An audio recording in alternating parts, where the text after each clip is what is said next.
Volví de viaje y al entrar en mi habitación no encontré mi cama. Mi nuera apareció, sonriendo, y dijo: «Suegra, redecoramos todo. Ahora este cuarto es mío». Mantuve la calma, la miré fijamente a los ojos y le respondí: «¿Quieres un espacio solo para ti? Perfecto. Hoy mismo vas a buscar una casa donde vivir». Así fue como se quedó sin color. Cuando abrí la puerta de mi casa después de 15 días de ausencia, lo primero que sentí fue que algo estaba mal. El aire olía diferente. A pintura fresca. A perfume caro que no era mío.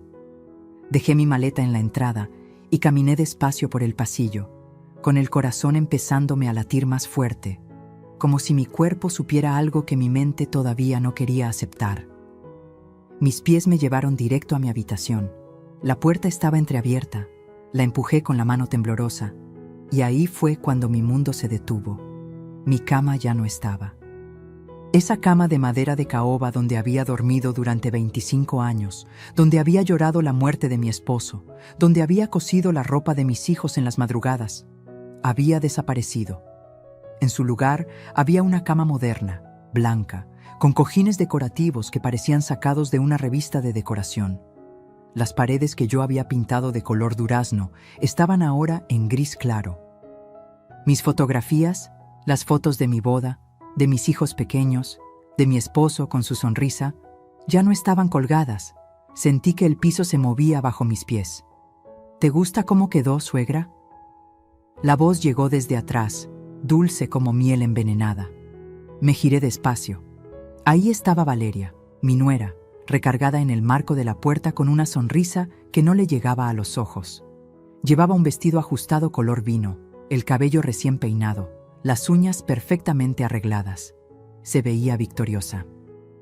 «¿Qué hiciste?». Mi voz salió más débil de lo que yo quería. «Redecoramos, suegra. La casa necesitaba un cambio. Ya sabes, algo más moderno, más funcional». Se acercó y pasó la mano por la pared gris. «Y bueno, este cuarto es perfecto para mí. Tiene mejor luz, más espacio. Roberto y yo lo necesitábamos». Mis manos empezaron a temblar. Cerré los puños para controlarlas. «¿Dónde están mis cosas? ¿Dónde está mi cama?». Valeria suspiró, como si yo fuera una niña haciendo un berrinche. «En el garaje, suegra. Todo está ahí, bien guardadito. No te preocupes». Hizo una pausa y ladeó la cabeza. «Pensamos que podrías quedarte en el cuarto de visitas. Es más pequeño, sí, pero a tu edad no necesitas tanto espacio, ¿verdad? Además, así no tienes que subir escaleras todos los días». Cada palabra era una bofetada. No grité, no lloré, no le di ese gusto. La miré fijamente a los ojos, esos ojos que ahora brillaban con algo que yo nunca antes había visto: desprecio. Y en ese momento entendí algo que me partió el alma. Para ella, yo no era una persona, era un estorbo, un mueble viejo que había que mover para hacer espacio. Respiré profundo. «¿Quieres un espacio solo para ti?», dije con una calma que ni yo sabía de dónde saqué. Ella sonrió más amplio, creyendo que había ganado. «Perfecto», continué. «Hoy mismo vas a buscar una casa donde vivir». Su sonrisa se congeló. El color se le fue de la cara como si alguien hubiera jalado un interruptor. Abrió la boca, pero no salió ningún sonido. «¿Qué dijiste?». «Lo que oíste, Valeria. Si tanto necesitas tu propio espacio, consíguete una casa. Esta es mía». Pero lo que yo no sabía en ese momento, lo que todavía no podía imaginar, era que esa confrontación era apenas el principio. Porque Valeria no había actuado sola. Y lo que descubriría en los próximos días me iba a destrozar de formas que ni siquiera podía imaginar. Porque cuando confías en las personas que amas, nunca esperas que te claven el cuchillo por la espalda, mucho menos cuando esas personas son tu propia sangre. Si esta historia te está tocando el corazón, suscríbete al canal para seguir conociendo testimonios reales de mujeres que encontraron su fuerza cuando todo parecía perdido. Valeria me miraba como si yo hubiera perdido la razón. Soltó una risa nerviosa, de esas que suenan falsas incluso para quien las hace. «Suegra, no puedes hablar en serio. ¿Echarnos? Pero si Roberto es tu hijo, esta es también su casa. Esta casa la compré yo, dije, y mi voz ahora sonaba más firme. La pagué yo, ladrillo por ladrillo, con el sudor de mi frente, y nadie me pidió permiso para tocar mis cosas. En ese momento apareció Roberto en el pasillo, mi hijo, el niño que llevé en mi vientre, que crié sola después de que su padre muriera, al que le di todo lo que tenía y lo que no tenía. Venía en pants y camiseta, con cara de recién levantado, aunque ya eran las 3 de la tarde. ¿Qué pasa? ¿Por qué están gritando?, preguntó, rascándose la cabeza. Tu esposa convirtió mi habitación en la suya, le dije, sintiendo cómo la rabia empezaba a romper la calma que había mantenido. Sin preguntarme, sin siquiera avisarme. ¿Tú sabías? Roberto evitó mi mirada. Se quedó viendo el piso, como cuando era niño, y yo lo descubría en una mentira. Mamá, Valeria dijo que era una sorpresa. Que queríamos renovar la casa para que se viera mejor. No pensé que... ¿No pensaste? Lo interrumpí. ¿O no quisiste pensar? Valeria se acercó a él y le tomó del brazo, en un gesto que pretendía ser protector pero que a mí me pareció posesivo. Roberto, tu mamá está exagerando. Solo hicimos unas mejoras. La casa estaba muy anticuada, con muebles viejísimos. Lo hicimos por el bien de todos. ¿Por el bien de todos?, repetí, sintiendo cómo algo caliente me subía por el pecho. ¿Dónde está el bien para mí en todo esto? Roberto finalmente me miró. Mamá, cálmate. No es para tanto. Podemos arreglar el cuarto de visitas bien bonito para ti. Incluso podemos... No quiero que me arreglen nada, lo corté. Quiero mi cuarto, quiero mis cosas, quiero que me respeten en mi propia casa. El silencio que siguió fue denso, incómodo. Valeria apretó más el brazo de Roberto. Suegra, creo que estás siendo un poco egoísta, dijo ella, y su tono ahora había cambiado, era más frío. Esta casa es grande, tiene 4 habitaciones. ¿Por qué tú necesitas la más grande si estás sola? Roberto y yo necesitamos espacio. Pensamos en tener un bebé pronto y... Entonces búsquense su casa para ese bebé, dije. Roberto suspiró, frustrado. Mamá, no seas así. ¿A dónde vamos a ir? Aquí vivimos, aquí está nuestro hogar. Tu hogar, repetí despacio, dejando que las palabras colgaran en el aire. ¿Y el mío qué? Necesitaba ver mis cosas. Necesitaba confirmar con mis propios ojos que esto no era una pesadilla. Bajé las escaleras hacia el garaje con Roberto y Valeria siguiéndome. Cuando abrí la puerta, el olor a humedad me golpeó la cara. Ahí estaban, mis muebles, mi cómoda antigua de madera, la que había sido de mi madre, mi cama desarmada, recargada contra la pared, mis cajas. Abrí una con manos temblorosas y encontré mis fotografías tiradas sin cuidado, algunas con los marcos rotos. La foto de mi boda con Luis, el vidrio estrellado justo sobre su cara sonriente. Sentí que algo dentro de mí se rompía. Con cuidado las guardamos, suegra, dijo Valeria desde atrás, pero su voz sonaba hueca, sin convicción. Tomé la fotografía rota entre mis manos. Luis me miraba desde el pasado, joven, feliz, sin saber que moriría apenas 12 años después y me dejaría sola criando a nuestros hijos. Apreté el marco contra mi pecho. Necesito estar sola, murmuré. Mamá. Roberto intentó acercarse. Que necesito estar sola, grité, y mi voz rebotó en las paredes del garaje. Se fueron. Los escuché subir las escaleras y cerrar la puerta. Me quedé ahí, sentada en el piso frío del garaje, rodeada de mi vida empaquetada en cajas de cartón como si no valiera nada. Lloré. Lloré como no lloraba desde el funeral de Luis. Pero estas lágrimas eran diferentes. No eran de tristeza por una pérdida inevitable. Eran de rabia, de traición, de dolor tan profundo que me costaba respirar. Porque una cosa es perder a alguien por muerte. Otra muy distinta es que los vivos te borren, te descarten, te traten como si fueras un estorbo en tu propia casa. Esa noche dormí en el cuarto de visitas, o intenté dormir. La cama era pequeña, el colchón duro, y desde ahí podía escuchar las risas de Valeria y Roberto en mi habitación. En algún momento de la madrugada, los escuché hacer el amor. Y yo, la dueña de esa casa, estaba ahí acostada en un cuarto que olía a desuso, mirando el techo, preguntándome en qué momento mi vida se había convertido en esto. Pero lo que ellos no sabían, lo que yo todavía no sabía, era que esta humillación apenas comenzaba. Porque al día siguiente iba a descubrir algo que me iba a obligar a abrir los ojos de una vez por todas. Algo que me iba a mostrar que la decoración de mi cuarto no era una simple remodelación caprichosa, era parte de un plan. Un plan que venían trazando desde hacía meses, y yo había estado tan ciega, tan confiada, que no vi las señales hasta que fue demasiado tarde, o tal vez no tan tarde. No pude dormir. Las horas pasaban lentas, pesadas, mientras yo daba vueltas en esa cama pequeña que crujía con cada movimiento. A las 4 de la mañana me rendí. Me levanté y fui a la cocina a prepararme un té de manzanilla, de esos que mi mamá me hacía cuando yo era niña y no podía dormir.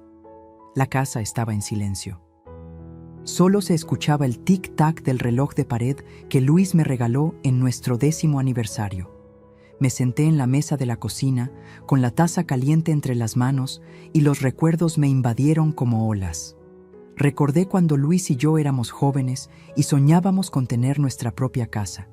Vivíamos en un departamento rentado de 2 cuartos en la colonia Doctores, con paredes tan delgadas que escuchábamos todo lo que hacían los vecinos. Luis trabajaba como mecánico y yo vendía tamales en las mañanas. Ahorrábamos cada peso, cada maldito peso.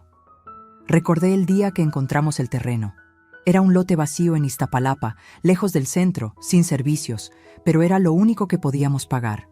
200,000 pesos que tardamos 8 años en juntar. Cuando firmamos las escrituras, Luis me cargó y dio vueltas conmigo en medio del terreno polvoriento. «Aquí vamos a construir nuestro futuro, mi amor», me dijo. Yo tenía 32 años. Él, 35. Nunca llegamos a construir juntos. 2 años después del accidente, Luis murió cuando un coche se pasó el alto y lo atropelló camino al trabajo. Yo me quedé sola con Roberto de 15 años y Lucía de 12. Sin dinero, sin casa propia todavía, pero sí con un terreno y una promesa que había hecho frente a su tumba. Nuestros hijos iban a tener ese hogar. Tomé 2 trabajos, 3 a veces. Cocinaba en una fonda de 6 de la mañana a 2 de la tarde. Luego limpiaba oficinas de 4 a 9 de la noche. Los fines de semana vendía gelatinas y pasteles en fiestas infantiles. Dormía 4 horas diarias. Mis manos se llenaron de callos. Mi espalda empezó a dolerme de forma permanente. Pero seguía ahorrando. Roberto me decía, «Mamá, descansa, no importa la casa». Pero sí importaba. Para mí, esa casa era más que ladrillos. Era la prueba de que el sacrificio de Luis no había sido en vano. Era mi manera de honrar su memoria. Era la estabilidad que mis hijos merecían. Tardé 15 años en juntar los 800,000 pesos de la construcción. 15 años viendo cómo otras madres iban a los festivales escolares mientras yo trabajaba. 15 años sin comprarme ropa nueva, sin ir al cine, sin darme un gusto. Todo, absolutamente todo, iba para la casa. Cuando finalmente terminamos de construir, yo tenía 49 años. Invité a mis hijos a ver su hogar. Roberto, ya de 30, llegó con Valeria. Llevaban 6 meses de novios. Ella entró mirando todo con desinterés, como si fuera una casa cualquiera. No sabía, no podía saber, que cada azulejo del baño me había costado un turno doble, que cada ventana representaba un mes sin comer carne, que esa sala amplia existía porque yo me había quedado con zapatos rotos durante 2 años. Lucía sí lloró. Mi hija me abrazó y me susurró al oído, «Mamá, lo lograste. Papá estaría tan orgulloso».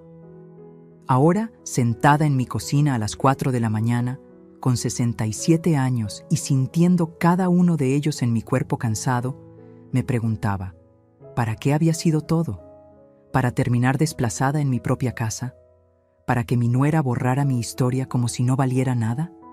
¿Para que mi hijo permitiera que me trataran así? Las lágrimas volvieron a caer, silenciosas, amargas. Escuché pasos en las escaleras. Era Roberto. Bajaba en boxer y camiseta, con los ojos hinchados de sueño. Se sorprendió al verme. «Mamá, ¿qué haces despierta?» No respondí de inmediato. Lo miré. Traté de ver en ese hombre de 42 años al niño que solía abrazarme y decirme que era la mejor mamá del mundo. Pero ese niño ya no estaba ahí. «No puedo dormir en esa cama», dije finalmente. «Me duele la espalda». Roberto abrió el refrigerador y sacó agua. Se sirvió un vaso y se quedó ahí parado, sin mirarme. «Mamá, sé que estás molesta, pero... ¿sabes cuánto me costó esta casa, Roberto?» Él se quedó callado. ¿Sabes cuántas noches trabajé sin dormir para que tú tuvieras un techo? ¿Cuántas veces me salté comidas para que tú pudieras comer 3 veces al día? Mamá, no empieces con eso. No, hijo, necesito que lo entiendas. Me puse de pie, sintiendo cómo mis rodillas protestaban. Esta casa no es solo paredes y techo, es mi sangre, es mi vida. Y ustedes la están tratando como si fuera una propiedad que pueden remodelar a su antojo. Roberto dejó el vaso en la mesa con más fuerza de la necesaria. ¿Y qué quieres que haga? ¿Qué le diga a Valeria que deshaga todo? Ya gastamos 150,000 pesos en la remodelación, mamá. 150,000 pesos. Me quedé helada. ¿Qué dijiste? La pintura, los muebles, la decoradora, todo eso cuesta. ¿Y de dónde sacaron ese dinero? Roberto desvió la mirada. Tenemos nuestros ahorros, pero algo en su tono me decía que estaba mintiendo. Lo conocía demasiado bien. Cuando mentía, se rascaba la nuca y evitaba mirarme a los ojos, justo como estaba haciendo ahora. Roberto, mírame, no lo hizo. Mírame. Levantó la vista y en sus ojos vi algo que me asustó. Culpa, culpa profunda. ¿Qué hicieron?, pregunté, sintiendo cómo el miedo empezaba a trepar por mi espalda. Nada, mamá. Solo mejoramos la casa. Es todo. ¿Usaron mi dinero? No. ¿Entonces qué? Silencio. Un silencio que pesaba toneladas. Roberto terminó su agua de un trago y se dirigió a las escaleras. Vuelvo a dormir. Estás paranoica.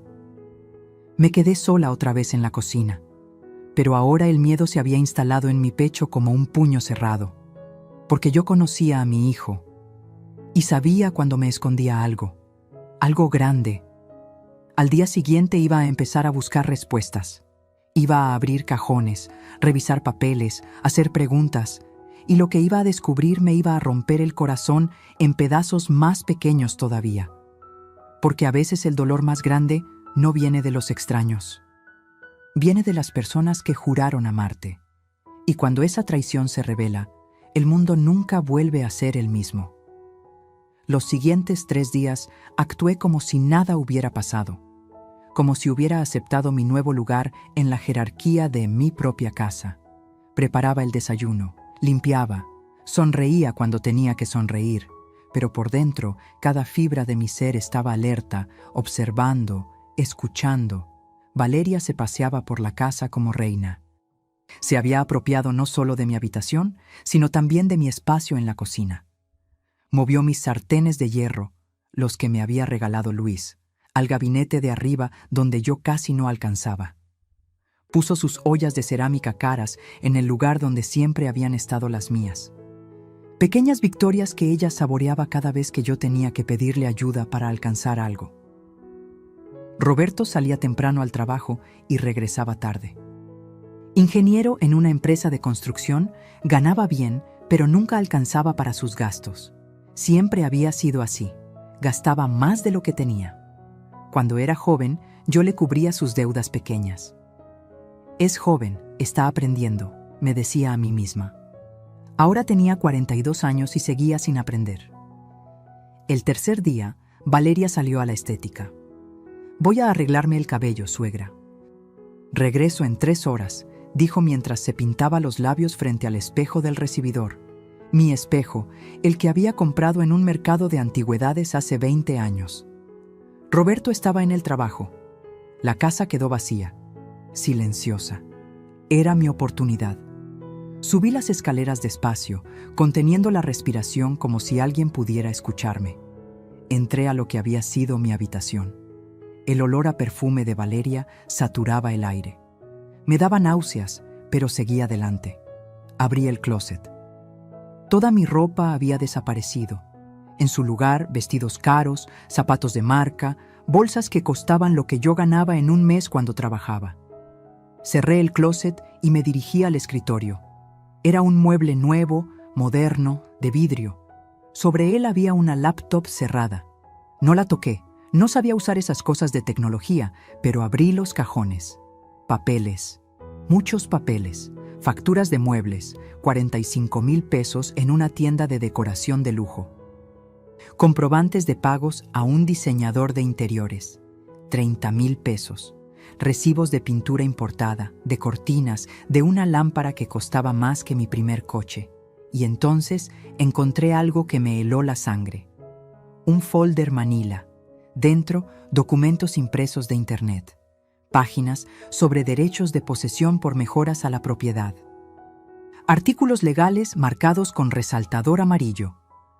Cuando un familiar invierte dinero significativo en mejoras a una propiedad, puede reclamar derechos sobre la misma, especialmente si hay convivencia prolongada y el propietario original es de edad avanzada.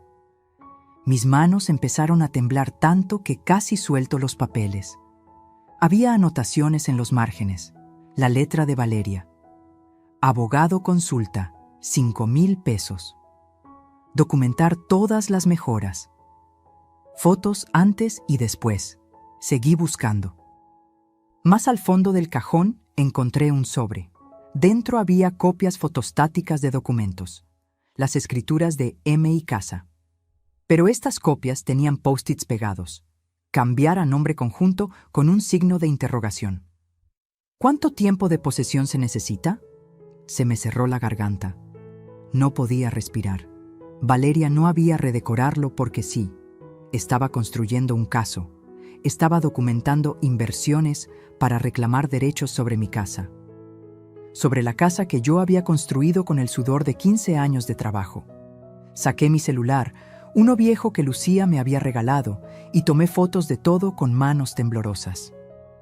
No sabía bien cómo funcionaba la cámara, pero apreté botones hasta que escuché el clic. Guardé todo exactamente como estaba y salí de la habitación. Bajé a la cocina. Me serví un vaso de agua, pero no podía tragar. El agua se me atoraba en la garganta junto con el nudo de traición que crecía y crecía. Necesitaba más información. Esperé a que cayera la noche. Roberto llegó a las 9, cansado. Fue directo a bañarse. Valeria estaba viendo la televisión en la sala, en mi sillón favorito, comiendo palomitas que dejaba caer en el piso sin recogerlas. Me fui a dormir temprano, o eso fingí. A las 11 de la noche escuché que Valeria hablaba por teléfono. Su voz venía del jardín trasero. Me levanté sin hacer ruido y me acerqué a la ventana del cuarto de visitas que daba al jardín. Las cortinas delgadas me permitían ver sin ser vista. Ahí estaba ella, caminando entre mis macetas de geranios, el celular pegado a la oreja. «Ya casi es nuestra, mamá, te lo juro». Su voz sonaba emocionada, triunfal. «La vieja está confundida, dice que nos va a echar pero no puede. Roberto es su hijo, este es su hogar también». Silencio mientras escuchaba a su madre del otro lado. «No, ella no sabe nada del préstamo todavía. Roberto le tiene miedo, no le va a decir». Se rió. «Imagínate su cara cuando se entere que usamos la casa como garantía. Pero para entonces ya vamos a tener todo arreglado». Mi corazón dejó de latir. ¿Préstamo? ¿Garantía? «Mira, mamá, el plan es simple», continuó Valeria. «Seguimos invirtiendo en mejoras. Mientras más dinero metamos, más fuerte nuestro caso legal. El abogado dijo que si ella intenta echarnos, podemos contrademandar por las inversiones. Y si se pone difícil, bueno, ya tiene 67 años. ¿Cuánto le queda? 5, 10 años máximo. Después, esta casa vale más de 2 millones de pesos con todo el trabajo que le hemos hecho. La vendemos y nos compramos algo mejor en la Condesa, como siempre quisiste. Las lágrimas rodaban por mis mejillas, pero no hacía sonido. Me mordí el puño para no gritar. Roberto es un tonto, pero es manipulable, siguió Valeria. Su mamá lo tiene así de traumado que hace lo que sea por no decepcionarla. Pero a mí no me manipula. Yo sé lo que quiero y lo voy a conseguir. Más silencio. Luego, una risa. ¿Violenta? No seas exagerada, mamá. Solo estoy siendo inteligente. Si ella fue lo suficientemente tonta para dejarnos vivir aquí gratis todos estos años, es su problema. Nosotros solo aprovechamos la oportunidad. Gratis, dijo gratis. Como si los 3 años que habían vivido aquí, yo no les hubiera cocinado cada día. Como si no les hubiera lavado la ropa. Como si no hubiera pagado la luz, el agua, el gas. Como si no le hubiera dado a Roberto 50,000 pesos cuando necesitó el enganche para su coche porque su crédito estaba rechazado. Me alejé de la ventana antes de que pudiera escuchar más. Regresé a mi cama pequeña y me quedé ahí, mirando el techo, con el corazón latiendo tan fuerte que podía sentirlo en mis oídos. Ahora sabía la verdad.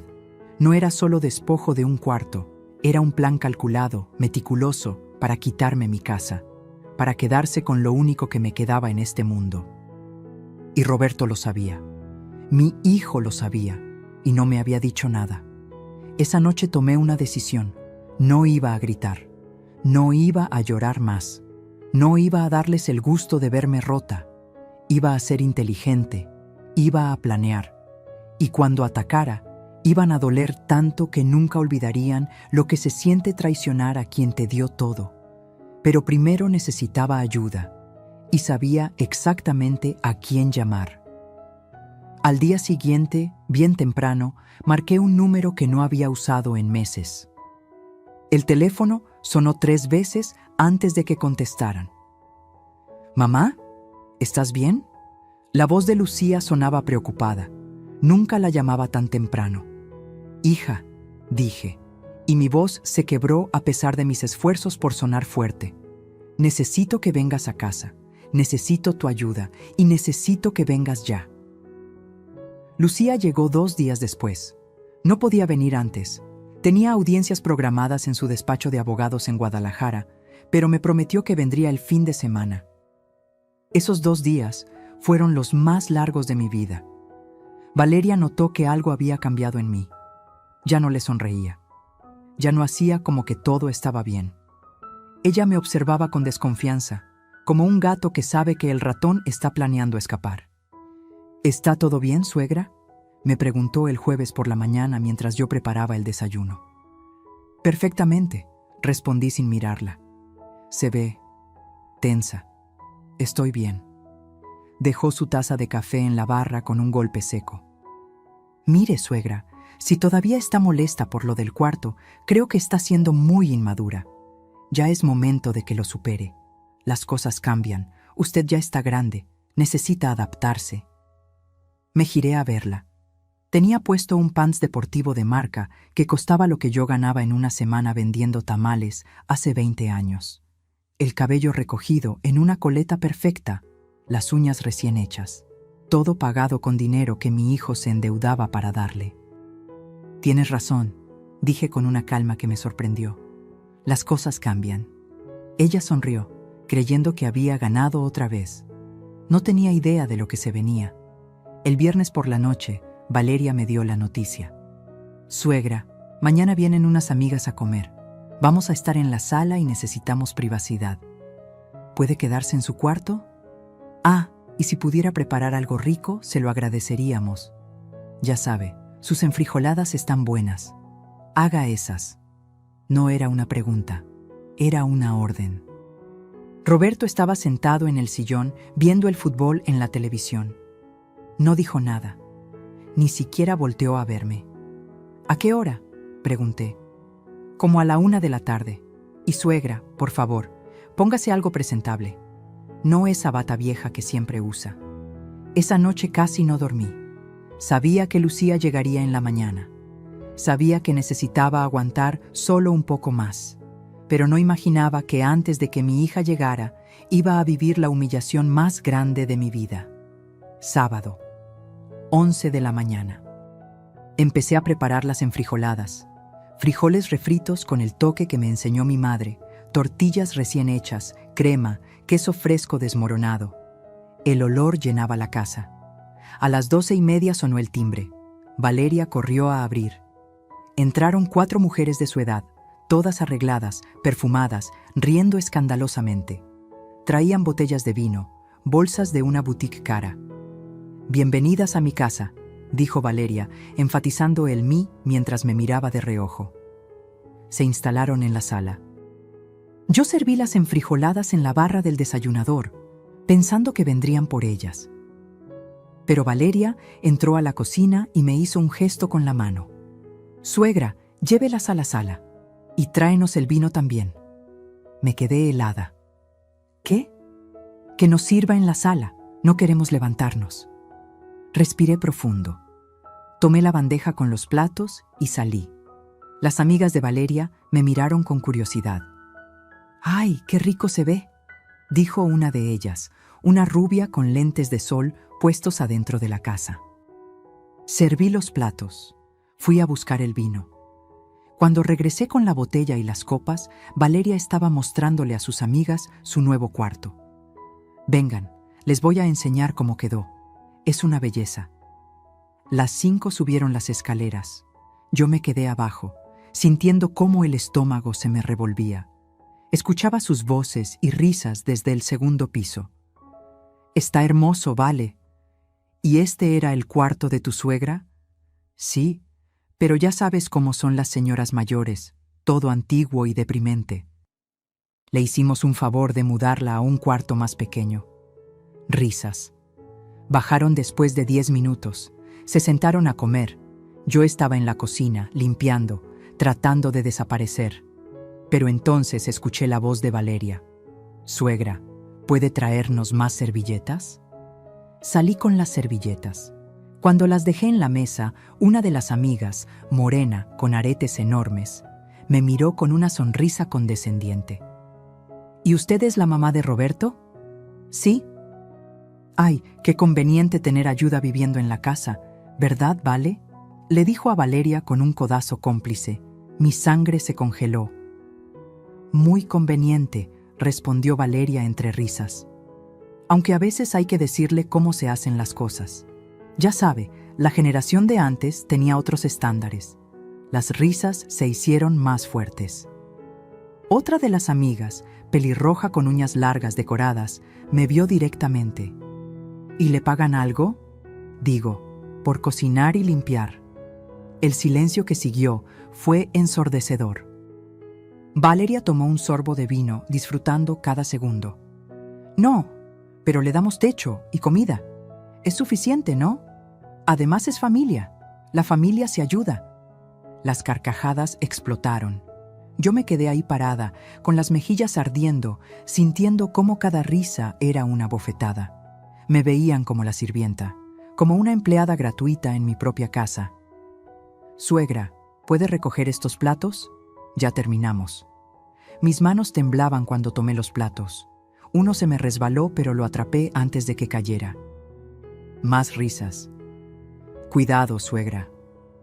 Volví a la cocina, puse los platos en el fregadero, y ahí, de pie frente a la ventana por donde entraba el sol de mediodía, algo dentro de mí se rompió.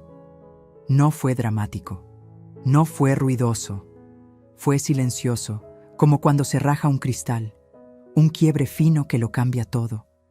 Me apoyé en el fregadero, cerrando los ojos, respirando profundamente.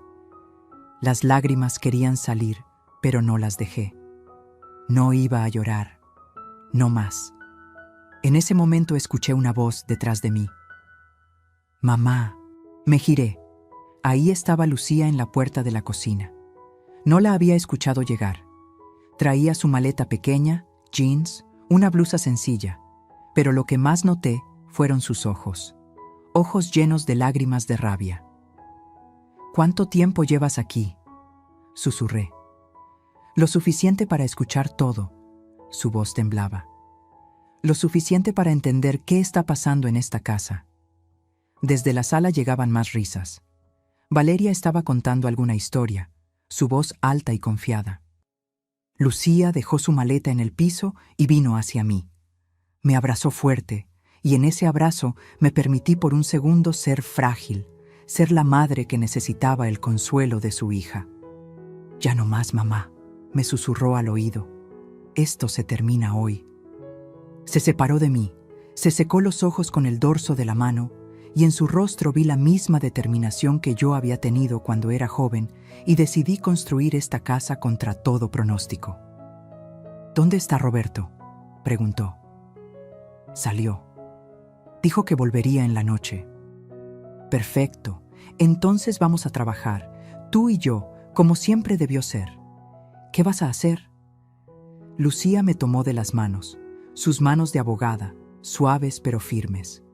«Voy a hacer lo que debía hacer desde hace mucho tiempo, protegerte, defender lo que es tuyo y enseñarle a esa mujer que no puede robarte tu vida.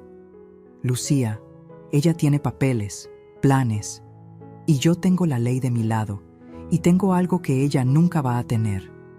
¿Qué? La verdad». Apretó mis manos. «Ahora dame tu celular.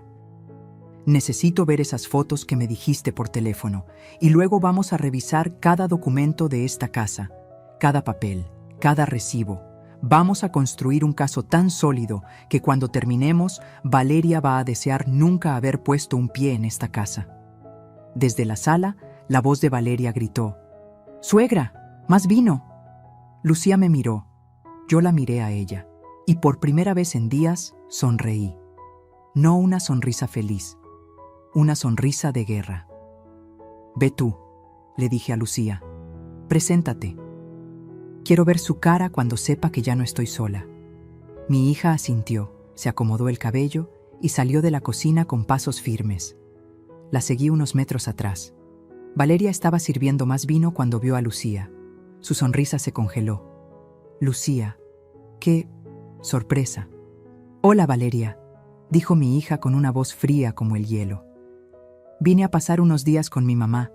Espero que no te importe que use mi antigua habitación». «Ah, espera, cierto. Ahora es tuya, ¿no?». El silencio en la sala fue absoluto. Las amigas de Valeria nos miraban sin entender qué estaba pasando. Valeria trató de recuperar el control. «Claro que no hay problema. Puedes quedarte en el otro cuarto de visitas. No te preocupes. Ya me acomodé en el cuarto con mamá». Lucía sonrió, pero no fue una sonrisa amable. «Tenemos mucho de qué hablar. Cosas legales, sobre propiedades, herencias, esas cosas. ¿Verdad, mamá?». Todas las miradas se volvieron hacia mí. «Así es, hija», dije, y mi voz salió más firme de lo que había sonado en días. «Muchas cosas que revisar». Vi cómo el color se le iba de la cara a Valeria, y supe que ella sabía. Sabía que su juego había terminado, que la suegra tonta, manipulable, que podía despojarse de todo, acababa de llamar refuerzos. Y estos refuerzos no iban a jugar limpio.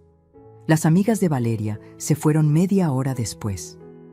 El ambiente se había puesto incómodo, tenso, como cuando todos saben que hay una tormenta a punto de estallar, pero nadie quiere ser el primero en hablar de ello. Valeria las despidió en la puerta con besos falsos y promesas de verse pronto, pero yo podía ver cómo le temblaban las manos cuando cerraba la puerta. Lucía y yo estábamos sentadas en la mesa del comedor. Mi hija había sacado su laptop, una delgada y plateada que brillaba bajo la luz, y había extendido papeles por toda la mesa. Yo le había pasado mi celular con las fotos que tomé del escritorio de Valeria. «Esto es grave, mamá», dijo Lucía mientras revisaba las imágenes, agrandándolas con los dedos en la pantalla. «Muy grave». Valeria entró a la sala. Se había quitado los tacones y caminaba descalza, tratando de verse casual, pero yo notaba cómo sus ojos no dejaban de mirar los papeles en la mesa. ¿Qué están haciendo? Lucía levantó la vista. Revisando documentos, asuntos legales de mamá. No te preocupes. ¿Qué documentos? Los de la casa, respondí yo, mirándola fijamente. Las escrituras, los pagos, todo lo que demuestra quién es la dueña de esta propiedad. Valeria se cruzó de brazos. Nadie está diciendo que no sea tu casa, suegra. ¿Ah, no? Lucía sacó su celular y presionó la pantalla. De repente, una voz llenó la sala. La voz de Valeria hablando por teléfono en el jardín. Ya casi es nuestra, mamá. La vieja está confundida. Ella no sabe nada del préstamo todavía. Grabé todo aquella noche sin que ella lo supiera. Mi celular viejo tenía una función de grabadora que Lucía me había enseñado a usar meses atrás. El color se le fue de la cara a Valeria. Abrió la boca, pero no salió ningún sonido. «Siéntate», dijo Lucía con voz de abogada, esa voz que no acepta un no como respuesta. Valeria se quedó parada.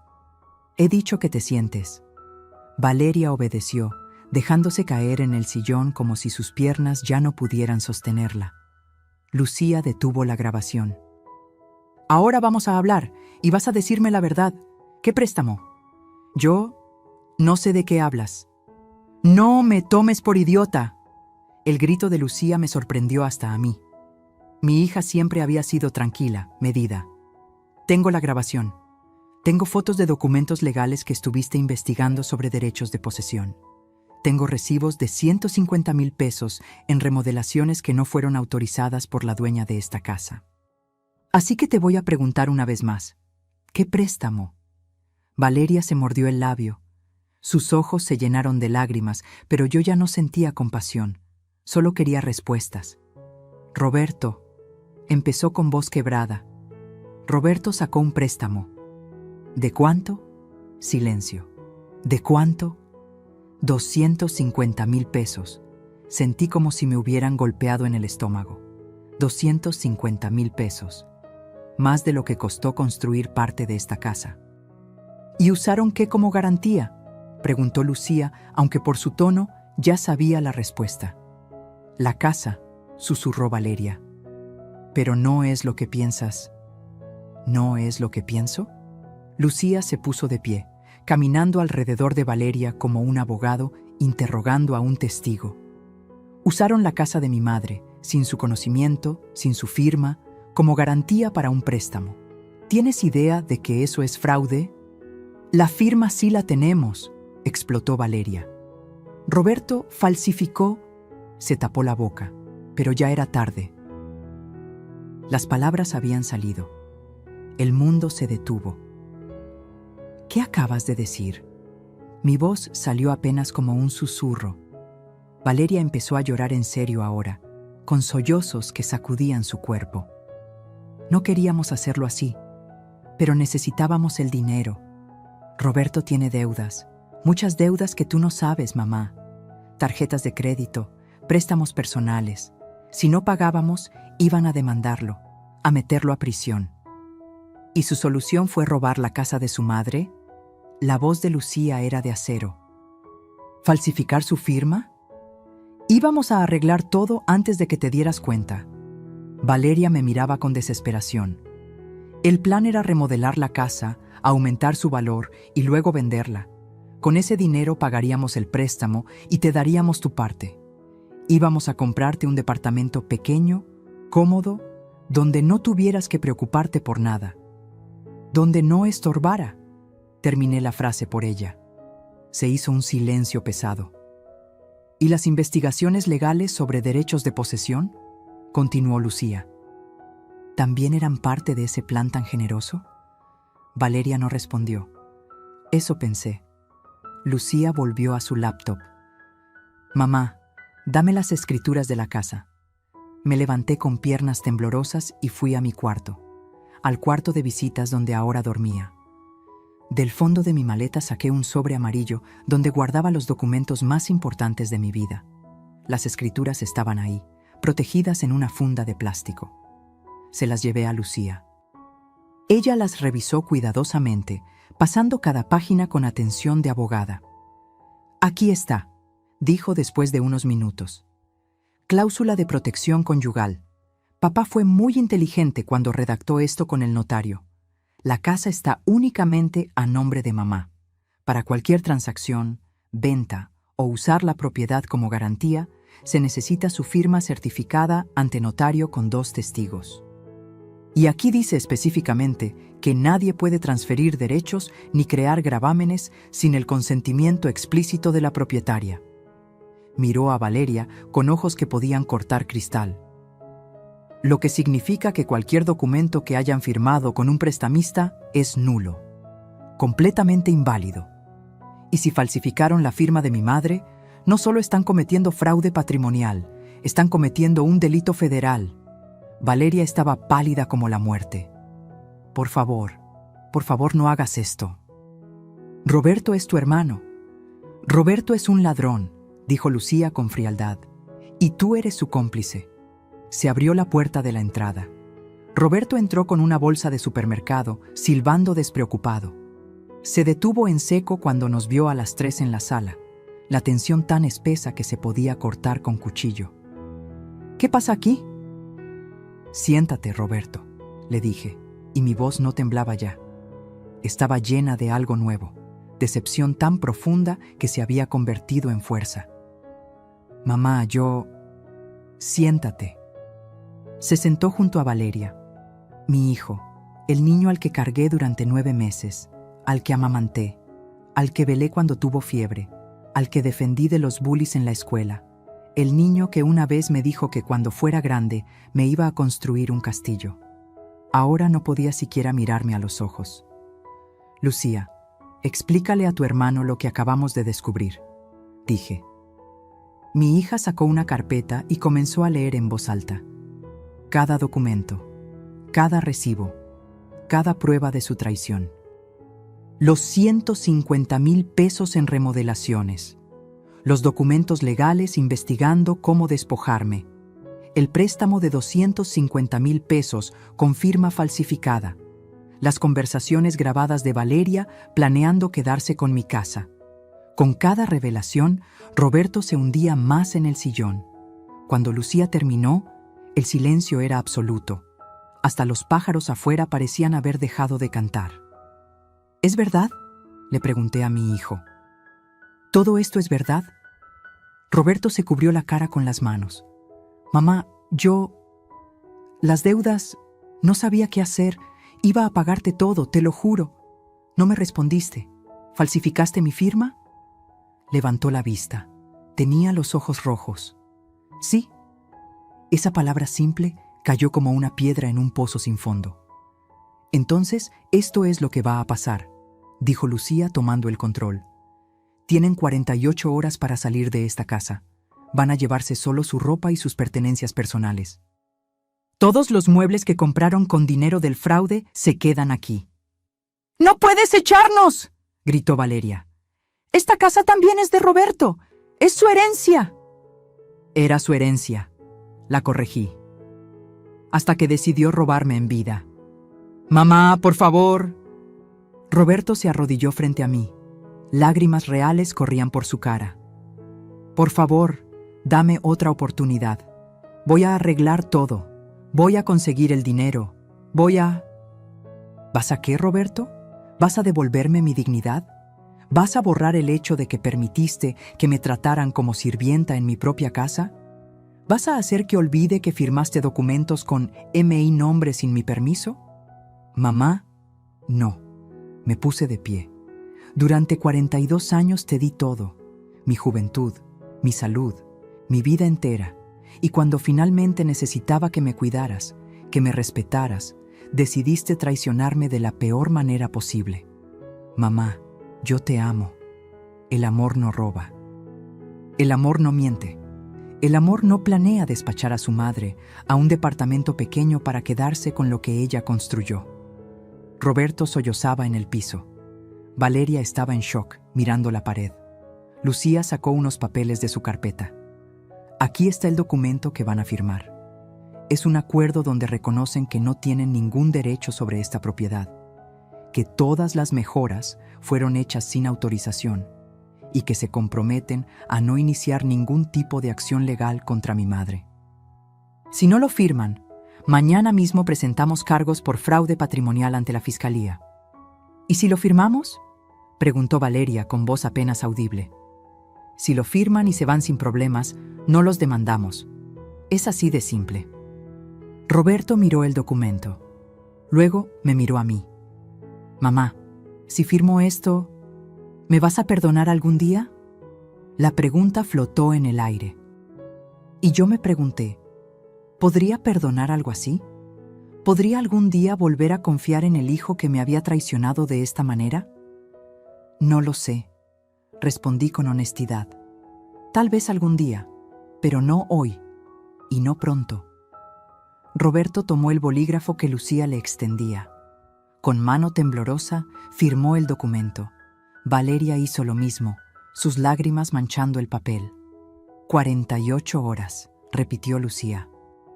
Y si se atreven a dañar algo, a robar algo, o a causar cualquier problema, olvidemos el acuerdo y van directo a la cárcel. Se levantaron como zombis y subieron las escaleras. Los escuchamos caminar por el segundo piso, abrir cajones, hablar en susurros. Me dejé caer en el sillón. Todo el peso de los últimos días cayó sobre mí de golpe. Empecé a temblar. Lucía se sentó a mi lado y me abrazó. Ya pasó, mamá. Ya pasó, pero sabía que no había pasado.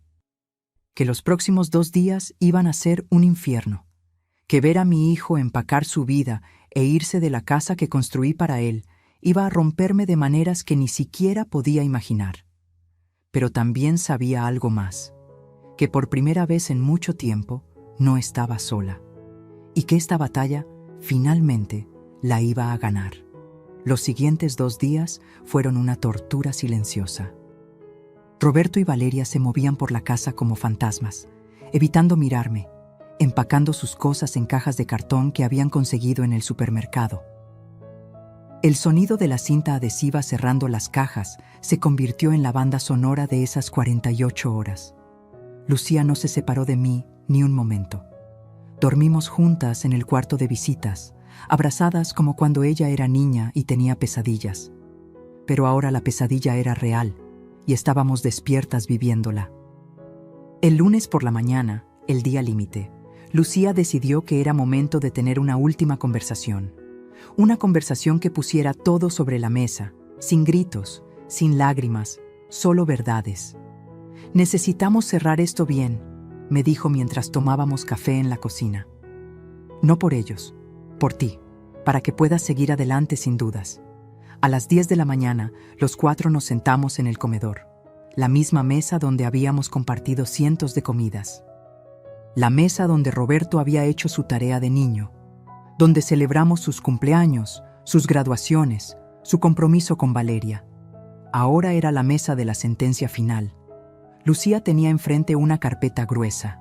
La abrió con movimientos precisos y comenzó a sacar documentos uno por uno. «Antes de que se vayan», comenzó, «quiero que entiendan exactamente qué hicieron, no para hacerlos sentir mal, sino para que nunca vuelvan a hacerle esto a nadie». Puso el primer documento en la mesa. Escrituras de la casa, firmadas en el año 2005. Valor de construcción total, 800,000 pesos. Mi madre trabajó 15 años para juntar ese dinero. 15 años limpiando, cocinando, vendiendo. Mientras ustedes, miró a Roberto, estudiaban, salían con amigos, vivían una vida normal. Roberto miraba la mesa. Lucía puso otro papel.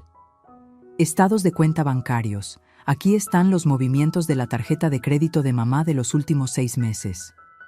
Señaló una línea marcada con resaltador amarillo. Cargos en tiendas departamentales por 87,000 pesos. Valeria, tu nombre aparece en varios de los recibos como la persona que firmó. Usaste su tarjeta sin autorización. Valeria se retorció las manos pero no dijo nada. Siguiente.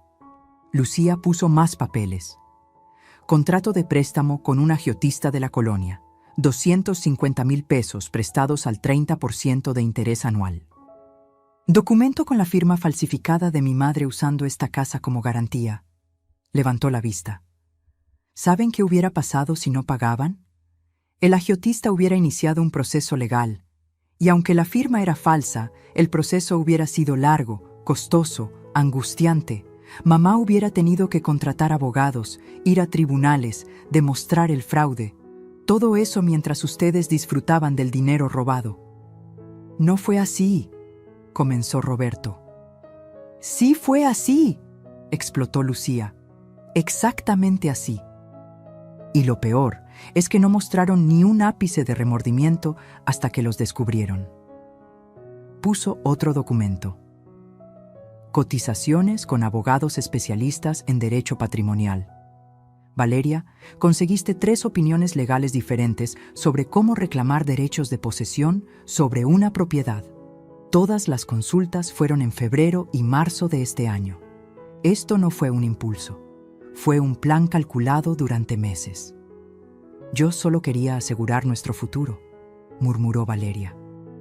¿A costa de quién?, le preguntó Lucía. ¿A costa de una mujer de 67 años que lo dio todo por su familia? Valeria se levantó bruscamente. ¡Ya basta! ¿Qué quieres que diga? ¿Que lo siento? Pues sí, lo siento. ¿Contenta? Pero no finjas que tu mamá es una santa. Ella siempre ha manipulado a Roberto. Siempre lo ha hecho sentir culpable, como si le debiera toda su vida solo porque ella decidió sacrificarse.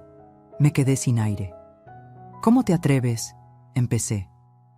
¡Es la verdad! Valeria tenía las mejillas rojas, los ojos brillantes. Siempre es: mamá sufrió tanto, mamá trabajó tanto, mamá se sacrificó tanto. ¿Y sabes qué? Sí, lo hizo, pero esa fue su decisión. Roberto no le pidió que se matara trabajando. Él solo quería una madre, no una mártir que le cobra cada peso invertido. Roberto le puso la mano en el brazo. Vale, basta. No, Roberto, ya no voy a callar. Se giró hacia mí. Sé que cometimos errores, sé que nos equivocamos. Pero tú tampoco eres perfecta, suegra. Siempre tratando de controlar la vida de Roberto, siempre metiéndote en nuestro matrimonio, siempre comparándome con tu vida perfecta de sacrificio. Las palabras dolían. Dolían porque había una pequeña verdad en ellas.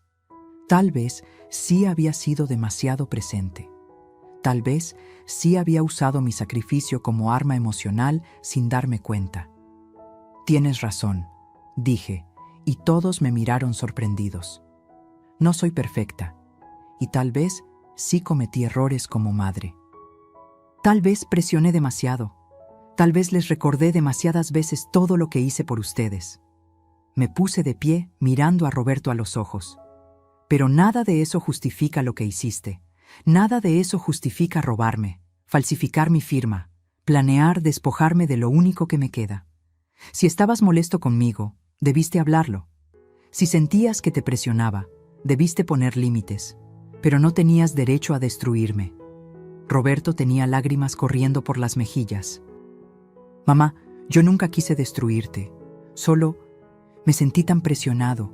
Las deudas, el trabajo, Valeria queriendo una casa mejor, y yo sin poder darle nada. Y estaba esta casa, tan grande, solo para ti. Y pensé que si pudiéramos quedárnosla, todo se arreglaría. ¿Y mi opinión? ¿Mi voluntad? ¿Eso no importaba? Pensé que no te darías cuenta hasta que fuera muy tarde, dijo, y la honestidad brutal de sus palabras fue como un puñetazo. Pensé que para cuando te dieras cuenta ya estaría todo arreglado legalmente y tendrías que aceptarlo. Ahí estaba, la verdad desnuda. No fue un error, no fue un impulso, fue un plan deliberado para robarme mi casa antes de que pudiera defenderme. Lucía puso el último documento en la mesa. Nuevo testamento de mamá. Lo redactamos ayer con el notario. En él se especifica que esta casa, al momento de su muerte, pasará completamente a mi nombre. Roberto queda explícitamente excluido de cualquier herencia relacionada con esta propiedad. Puede impugnar si quiere, pero con toda la evidencia que tenemos, no ganará. Roberto palideció. ¿Me estás desheredando? Sí, respondí, y mi voz no tembló. Porque un hijo que roba a su madre no merece heredar nada de ella. Pero siempre dijiste que la casa era para tus hijos, para nosotros dos. Era para mis hijos, pero tú decidiste dejar de ser mi hijo el día que falsificaste mi firma. El silencio que siguió fue devastador. Roberto rompió a llorar, sollozos profundos que sacudían todo su cuerpo. Valeria lo abrazó, pero incluso ella parecía entender que no había vuelta atrás. «Pueden irse», dijo Lucía. «Su plazo se cumplió hace 1 hora. Les dimos tiempo extra, pero ya no más. Tienen 2 horas para terminar de empacar y salir. Después de eso, si siguen aquí, llamamos a la policía». Roberto se levantó tambaleándose. Me miró una última vez. «¿No hay nada que pueda hacer para que me perdones?». La pregunta colgó en el aire. Y yo me pregunté, ¿qué podría hacer? ¿Qué acciones podrían borrar esta traición? No lo sé, Roberto. Tal vez con tiempo. Tal vez si demuestras con hechos, no con palabras, que entiendes lo que hiciste. Pero eso no significa que volverás a vivir aquí. Eso no significa que te incluiré de nuevo en mi testamento. Algunas cosas, una vez rotas, nunca vuelven a ser iguales. Pero soy tu hijo, y yo soy tu madre. Y me traicionaste. Tomé aire. Ahora vete, por favor, antes de que me arrepienta de no haber presentado los cargos.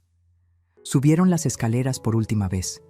Lucía y yo los seguimos para supervisar que no se llevaran nada que no fuera suyo. Los vimos meter las últimas cosas en las maletas. Desmontar su decoración de MI habitación. Ver cómo Valeria quitaba las cortinas caras que había comprado. Las fotos enmarcadas de ellos dos. La lámpara moderna. Cuando terminaron, bajaron las maletas. 4 maletas grandes, 3 cajas. Eso era todo lo que se llevaban de 3 años viviendo aquí.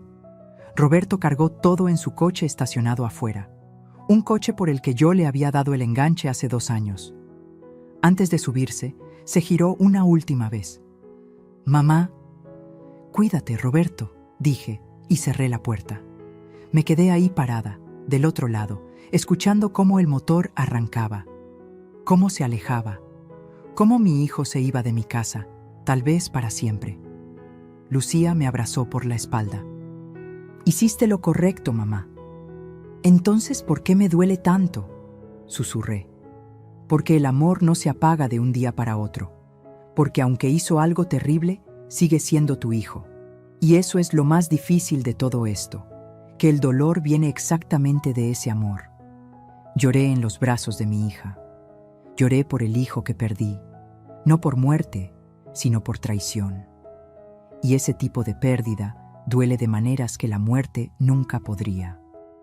Pero cuando las lágrimas finalmente se secaron, cuando me separé de Lucía y miré mi casa, libre de invasores, libre de mentiras, sentí algo nuevo creciendo en mi pecho. No era felicidad, todavía no. Era algo más pequeño, más frágil, pero real. Era paz. Y en ese momento supe que iba a estar bien. Que tal vez tomaría tiempo, tal vez nunca volvería a ser la misma, pero iba a sobrevivir esto. Porque había sobrevivido cosas peores. Y siempre, siempre, había salido adelante. Los días después de que Roberto y Valeria se fueron extraños. La casa se sentía diferente, más silenciosa, más grande. A veces me encontraba poniendo 3 platos en la mesa por costumbre, y luego tenía que guardar uno cuando recordaba que ahora solo éramos Lucía y yo. Mi hija se quedó 1 semana completa. Pidió días en su despacho para acompañarme, para asegurarse de que yo estuviera bien, pero sobre todo, para ayudarme a recuperar mi espacio. El primer proyecto fue deshacer todo lo que Valeria había hecho en mi habitación. «Vamos a devolverle tu alma a este cuarto, mamá», dijo Lucía el martes por la mañana. Bajamos al garaje y comenzamos a subir mis muebles. La cómoda de mi madre, pesada, de madera oscura con tallados a mano. Lucía consiguió ayuda de 2 muchachos del barrio para subir mi cama. Cuando la armaron en su lugar original, Me senté en el colchón y algo dentro de mí se acomodó. Ya no huele a su perfume, dije. Abrimos las ventanas toda la semana. Se fue el olor y se fue ella. Lucía colgó mis fotografías de nuevo en las paredes. Mira, mamá, aquí estás tú y papá el día de su boda, tan jóvenes. La foto me miraba desde su marco, el vidrio ya reparado. Luis con su traje café, yo con mi vestido blanco sencillo. Teníamos toda la vida por delante. No sabíamos que sería tan corta para él, tan difícil para mí. Lo extraño, susurré. Sobre todo ahora, él sabría qué hacer con Roberto. Creo que hubiera hecho exactamente lo que tú hiciste, dijo Lucía. Papá era suave, pero no era tonto. No toleraba las traiciones. Pasamos 2 días completos restaurando mi cuarto. Pintamos las paredes de durazno otra vez. Lucía encontró en internet la pintura exacta del color que yo había usado años atrás. Pusimos mis cortinas de flores, mis cobijas tejidas, mis fotos familiares. Cuando terminamos, me paré en el centro de mi habitación y giré despacio, mirando cada rincón. Ya está, dije. Ya volví a casa. Pero mientras yo recuperaba mi espacio, Roberto y Valeria estaban descubriendo las consecuencias de sus acciones. Lucía mantenía contacto con algunas personas del barrio y las noticias llegaban como susurros a través de vecinas chismosas que venían a ver cómo estaba yo, pero que en realidad querían contar lo que sabían. Doña Lupita, la señora de la tienda de la esquina, fue la primera en visitarme. «Ay, María Elena, qué barbaridad lo de tu hijo», dijo mientras tomaba el café que le ofrecí. Lo vi el otro día cargando cajas en un edificio de la Agrícola Oriental, departamentos chiquitos, de esos de 2 cuartos que rentan en 8,500 pesos al mes. 8,500 pesos. Casi todo el sueldo de Roberto se iría en renta. ¿Y cómo se veía?, pregunté, y no pude evitar la pregunta. Era mi hijo después de todo. Acabado, hija, con ojeras hasta el piso. Y Valeria... Uy, esa sí que estaba de mal humor, gritándole a los del camión de mudanza, quejándose de todo. Una semana después me encontré a don Martín, el dueño de la ferretería donde Roberto compraba cosas. «Señora María Elena, su hijo vino el otro día pidiendo un préstamo», me dijo mientras yo compraba unas macetas nuevas para mi jardín. Le dije que no podía ayudarlo, pero se veía desesperado. Decía que los cobradores lo estaban buscando. Que el agiotista ese a quien le debía está mandando gente a su trabajo. El agiotista. El préstamo de 250,000 pesos. Sin la casa como garantía, ¿cómo iba a pagar Roberto? Lucía investigó por su cuenta y me contó lo que descubrió. Roberto está tratando de renegociar la deuda, me dijo una noche mientras cenábamos. Pero el agiotista no quiere. Le está cobrando intereses sobre intereses. La deuda ya creció a 320,000 pesos. Y sin bienes que ofrecer, no puede pedir otro préstamo para pagar este. ¿Y en su trabajo? Ahí está otro problema. Lucía picó su comida sin ganas. Uno de los cobradores fue a buscarlo a la oficina. Hizo un escándalo en la recepción. El jefe de Roberto se enteró de las deudas y del fraude. No lo corrieron, pero lo bajaron de puesto. Ya no es ingeniero supervisor, ahora es asistente. Le bajaron el sueldo casi a la mitad. Me llevé la mano al pecho. Por más que Roberto me hubiera herido, seguía siendo mi hijo. Y escuchar cómo su vida se desmoronaba me dolía de formas complicadas. ¿Y Valeria? Esa sí que está sufriendo. Lucía casi sonrió, pero fue una sonrisa triste. Tuvo que buscar trabajo por primera vez en años. La vi en el supermercado hace 2 días. Estaba poniendo una solicitud de empleo como cajera. La imagen de Valeria, siempre tan arreglada, tan presumida, trabajando como cajera era difícil de imaginar. 2 semanas después del desalojo, recibí una llamada. Era un número desconocido. Dudé antes de contestar. «Bueno, María Elena, soy Claudia, la mamá de Valeria». Me tensé. La madre de Valeria, la que le decía a su hija que era inteligente por intentar robarme mi casa. «¿Qué quiere?» «Necesito hablar contigo». Su voz sonaba cansada. ¿Podemos vernos? No tengo nada que hablar con usted. Por favor, solo media hora. Te prometo que vale la pena. Algo en su tono me hizo aceptar. Quedamos de vernos en una cafetería cerca de mi casa al día siguiente. Claudia llegó puntual. Era una mujer de mi edad, bien vestida, pero con el rostro marcado por el cansancio. Se sentó frente a mí y pidió un café negro. «Gracias por venir», dijo. «Tiene 20 minutos», respondí, fría. Suspiró profundo. «Vengo a pedirte perdón, en nombre de mi hija y en el mío propio». «¿Perdón?» Yo sabía lo que Valeria estaba planeando. Me lo contó todo, y en lugar de detenerla, la alenté. Sus ojos se llenaron de lágrimas. Pensé que era astuta, que estaba asegurando su futuro. No pensé en ti, no pensé en que estábamos destruyendo a una familia. ¿Y ahora sí piensa? Ahora veo a mi hija destrozada, llorando todas las noches, trabajando en empleos que odia, viviendo en un departamento donde se escucha todo de los vecinos. Y lo peor es que Roberto la culpa. Dice que todo fue idea de ella, que él nunca hubiera hecho nada si ella no lo presionaba. ¿Y era así? Claudia negó con la cabeza. No lo sé. Creo que ambos tuvieron culpa, pero Roberto es cobarde. Prefiere culparla a ella que aceptar su responsabilidad. Y Valeria, mi hija está pagando un precio muy alto. ¿Cómo debe ser? Lo sé. Claudia tomó su café con manos temblorosas. Solo vine a decirte que lo siento, y que si algún día puedes perdonar a Valeria, ella está arrepentida. De verdad. Me quedé mirándola. Esta mujer que había alentado a su hija a robarme, que había participado en el plan, ahora venía arrepentida porque todo salió mal. El perdón no se pide, Claudia, se gana. Y su hija tiene un camino muy largo por delante si quiere ganárselo. Lo entiendo. Y dígale algo de mi parte, que aprenda la lección.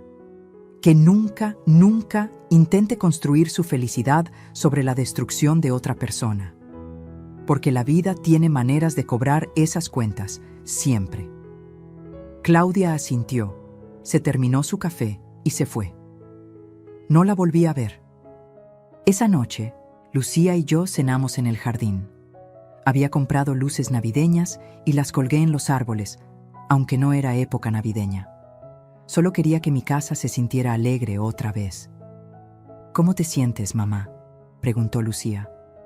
«Extraña», admití. «Triste, enojada, aliviada, todo al mismo tiempo. Es normal. Perdiste a tu hijo pero recuperaste tu casa. Es un intercambio doloroso. ¿Crees que algún día Roberto vuelva? Que se disculpe de verdad». Lucía se quedó pensando. «No lo sé, mamá. Tal vez. O tal vez nunca encuentre el valor. Algunos hijos nunca aprenden. ¿Y yo? ¿Podré perdonarlo? Eso solo tú lo sabes. Y solo el tiempo te lo dirá. Miré mi casa iluminada con lucecitas de colores, mi jardín con mis geranios creciendo sanos, mi espacio recuperado, mi dignidad restaurada, y supe que, perdonara o no a Roberto, yo iba a estar bien, porque había aprendido la lección más importante de todas, que el amor no significa permitir el abuso, que poner límites no es crueldad, que protegerte a ti misma no te hace mala madre, te hace humana y te hace fuerte. Lucía tuvo que regresar a Guadalajara después de 2 semanas. Su trabajo la necesitaba, su vida estaba allá. Me abrazó fuerte en la puerta antes de irse. «¿Estarás bien sola, mamá?» «Estaré bien», le dije, y esta vez no era mentira. «Te llamo todos los días, y si necesitas algo, lo que sea, me tomas un avión y estoy aquí en 3 horas». «Lo sé, hija. Anda, vete tranquila». La vi alejarse en su coche y me quedé en la puerta, sintiendo el sol de la mañana en la cara. La casa estaba en silencio, pero ya no era un silencio incómodo, era paz. Los siguientes meses fueron de reconstrucción, no solo de mi hogar, sino de mí misma. Contraté a don Fermín, un señor del barrio, para que me ayudara a reparar cosas que se habían roto con el tiempo, goteras que había ignorado, puertas que chirriaban, ventanas que no cerraban bien. Poco a poco, la casa volvió a ser lo que siempre debió ser, mi santuario. Volví a cocinar, pero ahora cocinaba para mí, con tiempo, con amor. Hacía mis platillos favoritos sin preocuparme por el gusto de nadie más. Mole cuando se me antojaba, chiles en nogada fuera de temporada, tamales dulces solo porque sí. Y mientras yo sanaba, las noticias sobre Roberto y Valeria seguían llegando. No las buscaba, pero el barrio tiene ojos y oídos en todas partes. Don Fermín me contó que Roberto había vendido su coche. Lo vi en el metro el otro día, señora María Elena. Su hijo en el metro, a las 6 de la mañana, apretado con toda la gente. Se veía derrotado, sin coche, sin buen sueldo, con deudas creciendo. La vida le estaba cobrando cada peso robado. Doña Lupita me contó sobre Valeria. La vi en el mercado comprando lo más barato de todo. Jitomates machucados, el pollo que ya está por vencer. Y cargaba todo en bolsas del súper porque ya ni para carrito tiene. Antes venía aquí presumiendo sus bolsas de marca, ¿te acuerdas? Me acordaba. Valeria siempre llegaba con bolsas de Liverpool, de Palacio, mostrando sus compras como trofeos. Ahora buscaba ofertas en el mercado como cualquier persona común. Pero la historia que más me impactó llegó 3 meses después del desalojo. Era un sábado por la tarde. Yo estaba en el jardín regando mis plantas cuando sonó el timbre. Fui a abrir y me encontré con una mujer que no conocía. 30 y tantos años, bien vestida, con cara de pocos amigos. ¿María Elena Fuentes? Sí, soy yo. Soy Gabriela Montes, abogada. Represento al señor Julio Estrada, el prestamista a quien su hijo Roberto le debe 320,000 pesos. El corazón se me aceleró. Yo no le debo nada a nadie. Lo sé. Pero su hijo usó esta casa como garantía. Y aunque nosotros sabemos que la firma fue falsificada y el documento es nulo, mi cliente quiere recuperar su dinero. Vengo a preguntarle si usted estaría dispuesta a... No, la interrumpí. Lo que sea que va a preguntar, la respuesta es no. Esa deuda no es mía, es de Roberto, y él que la pague. La abogada suspiró. Señora Fuentes, entiendo su posición, pero su hijo no tiene cómo pagar. Mi cliente está considerando otras medidas, legales, pero desagradables. ¿Me está amenazando? No, señora, solo le informo. Roberto presentó una denuncia alegando que usted sabía del préstamo y que ahora se niega a ayudarlo. Es mentira, lo sabemos, pero quería que lo supiera. Sentí que la sangre me hervía. Mi hijo presentó una denuncia contra mí. Hace 2 semanas.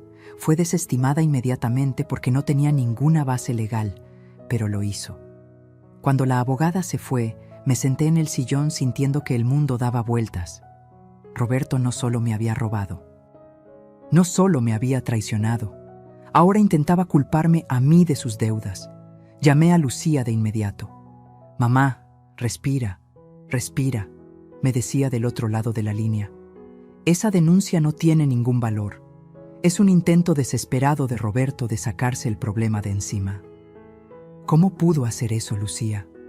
¿Cómo pudo intentar meterme en sus problemas después de todo? Porque está asustado, porque es cobarde y porque todavía no ha aprendido que las acciones tienen consecuencias. Pues entonces que aprenda de la manera difícil. Y así fue. 2 semanas después me enteré por doña Lupita que Roberto había sido demandado oficialmente.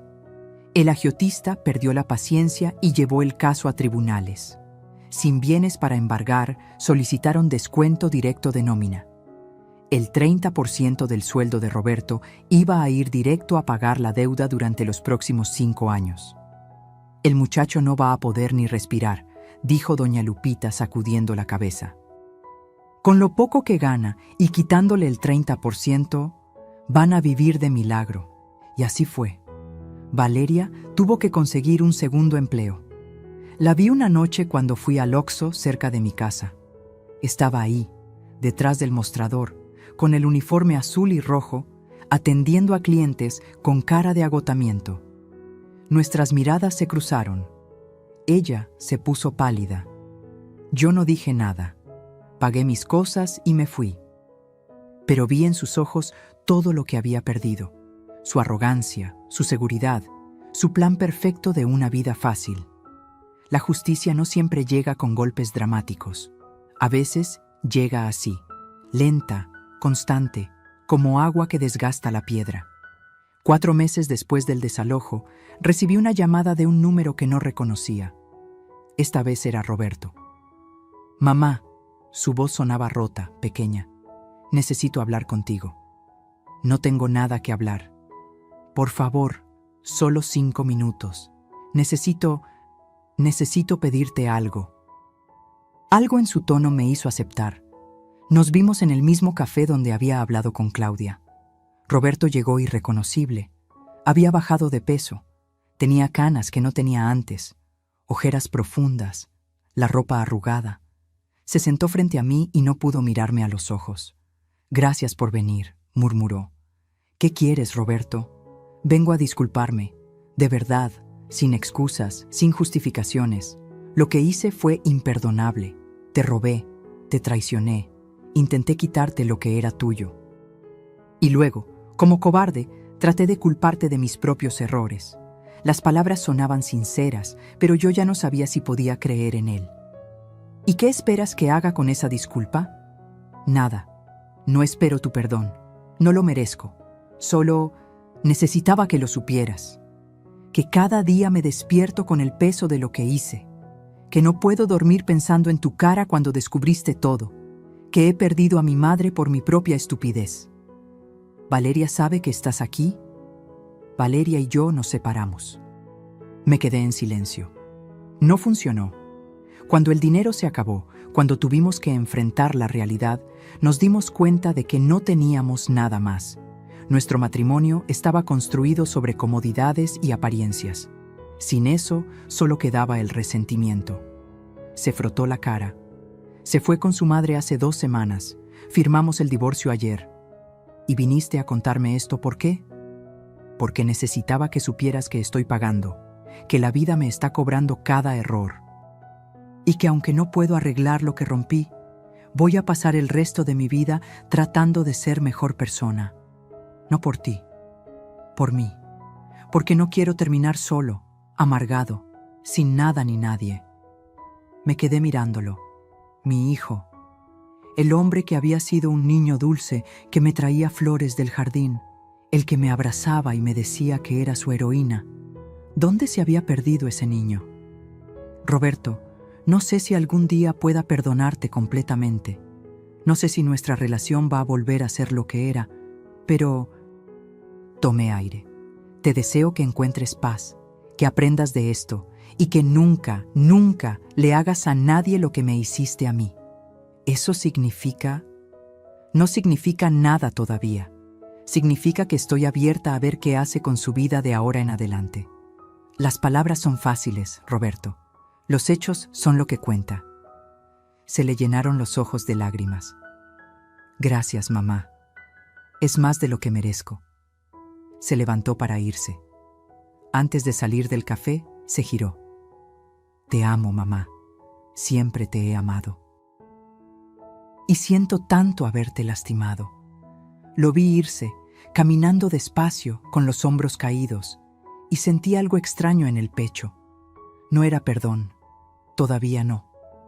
Pero tal vez era el principio de algo, un camino muy largo hacia la sanación, porque la justicia poética no siempre significa destrucción total. A veces significa darle a alguien la oportunidad de reconstruirse desde las cenizas de sus propios errores. Y tal vez, solo tal vez, Roberto lo lograría. O tal vez no. Pero esa ya no era mi responsabilidad. Mi única responsabilidad ahora era conmigo misma, y por primera vez en mucho tiempo, yo estaba bien. Han pasado 8 meses desde que Roberto y Valeria salieron de mi casa. 8 meses que se sienten como una vida entera. Ahora, cuando me despierto por las mañanas, lo primero que hago es abrir las cortinas de mi habitación y dejar que entre el sol. La luz llena el espacio y toca cada objeto que recuperé. La cómoda de mi madre, las fotografías en las paredes, la colcha tejida que me regaló mi hermana cuando inauguramos la casa. Todo está en su lugar. Y yo también. He aprendido a vivir sola otra vez. No es soledad triste, de esa que aplasta el pecho. Es soledad elegida, tranquila, mía. Lucía viene a visitarme una vez al mes. Se queda el fin de semana y cocinamos juntas, como cuando ella era niña. Me enseña a usar mejor mi celular. Ahora hasta puedo hacer videollamadas. Me muestra fotos de su vida en Guadalajara, de su trabajo, de sus amigas. Me cuenta sus planes. Y yo la escucho con orgullo, sabiendo que al menos uno de mis hijos salió adelante siendo una buena persona. «Mamá, tienes que conocer a alguien», me dijo en su última visita. «No puedes quedarte encerrada aquí para siempre». «No estoy encerrada, hija. Estoy donde quiero estar. Pero un compañero, unos amigos, algo...». Le sonreí. «Tengo amigas. Doña Lupita y yo jugamos dominó los jueves. Me uní a un grupo de la iglesia que hace manualidades. Y don Fermín me invitó a las tardes de baile los sábados en el centro comunitario». «¿En serio?». Lucía me miró sorprendida. «¿Y has ido?».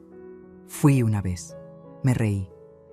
Bailé un danzón con un señor muy amable llamado Arturo, 72 años, viudo, con 3 hijas que viven en Estados Unidos. Me pisó 2 veces, pero fue divertido. Mi hija me abrazó. «Ay, mamá, me da tanto gusto verte así». Después de todo lo que pasó, pensé que ibas a quedarte amargada, enojada con el mundo. Estuve enojada, por mucho tiempo. Pero el enojo es como un veneno que te tomas esperando que mate al otro. Solo te envenena a ti. Miré por la ventana hacia mi jardín. Decidí que ya había perdido suficiente tiempo. No iba a perder más alimentando rencores. Esa noche, cuando Lucía se fue a dormir, me quedé sola en la sala. Saqué una caja vieja de debajo de mi cama. Adentro estaban todas las cartas y dibujos que Roberto me había hecho cuando era niño. «Para la mejor mamá del mundo», decía uno con su letra infantil torcida. Un dibujo de los 3, Luis, Roberto y yo, tomados de la mano frente a una casa. Lloré, no de rabia, de tristeza, porque ese niño existió, ese amor existió. Y aunque Roberto adulto me había traicionado, el niño que una vez fui todo para él también era real. Guardé la caja otra vez, no la tiré. Tal vez algún día la necesitaría recordar que las personas son complicadas, que podemos amar y lastimar, que podemos ser buenos y equivocarnos terriblemente. Roberto me ha llamado 3 veces en estos 8 meses. Conversaciones cortas, incómodas al principio. Me cuenta que consiguió un trabajo nuevo, mejor pagado, en una constructora pequeña, que está viviendo en un cuarto rentado, solo, aprendiendo a cocinar, que está yendo a terapia para entender por qué tomó las decisiones que tomó. No le he dado falsas esperanzas, no le he dicho todo está perdonado, porque no lo está, pero lo escucho, y tal vez, con el tiempo, podamos construir algo nuevo. No lo que teníamos antes, eso murió, pero tal vez algo diferente, más honesto, más real, o tal vez no. Y también está bien, porque aprendí que el amor de madre no significa sacrificarte hasta desaparecer. No significa permitir que te pisoteen porque son tu sangre. El amor verdadero incluye límites, incluye respeto. Incluye la dignidad de decir hasta aquí. Esta casa que construí con mis propias manos, ladrillo por ladrillo, peso por peso, ya no es solo un edificio, es un símbolo. Es la prueba de que puedo sobrevivir pérdidas imposibles, que puedo levantarme cuando me tiran, que mi valor no depende de si mis hijos me reconocen o no. Yo valgo por lo que soy, por lo que construí, por las batallas que gané y las que perdí, por cada cicatriz que llevo con dignidad. Ahora, cuando camino por mi casa, toco las paredes y les susurro, resistimos, tú y yo, resistimos juntas, y es verdad. El otro día, doña Lupita me dijo que Valeria se fue del barrio, que se mudó a Querétaro con su madre, que dejó todo atrás y empezó de cero. Le deseo lo mejor. En serio. Porque guardar rencor es como cargar piedras. Solo te pesan a ti. Don Fermín me contó que vio a Roberto en misa el domingo pasado. Se veía diferente, señora. Más humilde, más presente. Tal vez está cambiando, tal vez no. El tiempo lo dirá. Pero yo ya no estoy esperando a que nadie cambie para ser feliz. Ya no necesito la validación de mis hijos para saber que fui buena madre. Hice lo mejor que pude con lo que tenía. Di todo lo que tenía para dar. Y si eso no fue suficiente para Roberto, es su problema, no el mío. Esta noche me senté en mi jardín con una taza de té de manzanilla. Las lucecitas de colores que nunca quité iluminan los árboles. Hace frío, pero me gusta sentir el aire fresco en la cara. Me recuerda que estoy viva, que sobreviví. Y mientras estoy ahí sentada, pensando en todo lo que pasó, en todo lo que perdí y todo lo que gané, llego a una conclusión simple pero poderosa. Valió la pena. Valió la pena pelear por lo que era mío. Valió la pena poner límites aunque doliera. Valió la pena decir no, aunque me llamaran egoísta. Valió la pena defenderme, aunque eso significara perder, temporalmente o para siempre, la relación con mi hijo. Porque al final del día, cuando cierro los ojos en mi cama, en mi cuarto, en mi casa, puedo dormir en paz. No tengo que preguntarme quién va a intentar despojarme mañana. No tengo que caminar de puntitas en mi propio hogar. No tengo que fingir que todo está bien cuando no lo está. Soy libre, y esa libertad, esa paz, no tiene precio. Hoy quiero decirles algo a todas ustedes que me están escuchando, a todas las mujeres que han dado tanto, que han sacrificado tanto, que sienten que no pueden más. Tienen derecho a poner límites. Tienen derecho a decir, basta. Tienen derecho a proteger lo que construyeron con sus propias manos, con su propio sudor, con sus propias lágrimas. No son malas madres por exigir respeto. No son malas personas por defenderse. No son egoístas por poner su bienestar primero. La generosidad es hermosa. El sacrificio es noble. Pero cuando esa generosidad se convierte en abuso, cuando ese sacrificio te borra como persona, cuando das tanto que ya no queda nada de ti, entonces no es amor. Es autodestrucción. Y ustedes valen más que eso. Sus hijos, sus parejas, sus familiares, tienen que aprender que respeto no se pide, se exige. Que amor sin respeto no es amor. Que familia no significa tolerancia infinita al abuso. Si alguien intenta despojarte de lo que es tuyo, sea una casa, tu dignidad, tu paz, tienes el derecho de defender lo que te pertenece. Y si eso significa alejarte de personas que amas, si eso significa quedarte sola temporalmente, si eso significa que te llamen dura o amargada, que así sea. Porque la soledad elegida es 1000 veces mejor que la compañía que te destruye. Y recuerden, nunca es demasiado tarde para recuperar su vida. Yo tenía 67 años cuando tuve que enfrentar la traición más grande de mi vida. 67 años. Muchas personas me dijeron que ya estaba vieja para pelear, para empezar de nuevo, para estar sola. Pero aquí estoy, con 68 años, más fuerte que nunca, más en paz que nunca, más yo que nunca. La edad no te define. Los errores de otros no te definen. Lo que te define es cómo respondes cuando la vida te golpea, si te quedas tirada o si te levantas, si aceptas el abuso o si dices, nunca más, yo elegí levantarme. Y si estás escuchando esto y estás pasando por algo similar, quiero que sepas, tú también puedes levantarte. Tienes esa fuerza dentro de ti.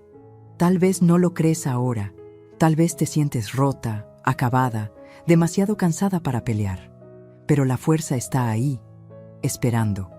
Solo necesitas tomar la decisión, una decisión a la vez, un día a la vez, un límite a la vez. Y un día, no sé cuándo, vas a despertar y te vas a dar cuenta de que sobreviviste, de que saliste adelante, de que recuperaste tu vida. Y ese día vas a sonreír y vas a saber que valió la pena cada lágrima, cada pelea, cada momento de dolor. Porque al final, lo único que realmente importa es esto. ¿Puedes mirarte al espejo y estar orgullosa de la mujer que ves? ¿Puedes dormir en paz sabiendo que te defendiste? ¿Puedes vivir con dignidad en el espacio que construiste? Si la respuesta es sí, entonces ganaste. Y yo, María Elena Fuentes, de 68 años, dueña de esta casa que construí con mis propias manos, puedo decir con todo mi corazón, gané. Si esta historia tocó tu corazón, si te hizo reflexionar sobre tu propia vida, déjame un comentario contándome desde dónde nos estás viendo. Comparte tu país, tu ciudad, y si conoces a alguien que necesite escuchar este mensaje, comparte este video. Dale like para que más mujeres encuentren la fuerza que llevan dentro. Y suscríbete al canal para seguir acompañándonos en más historias de vida real, de mujeres reales que encontraron su dignidad cuando todo parecía perdido. Recuerda, tu vida te pertenece, tu espacio te pertenece, tu paz te pertenece y nadie tiene derecho a quitártela. Nos vemos en la próxima historia. Cuídense mucho. Y nunca olviden, ustedes valen todo. Fin.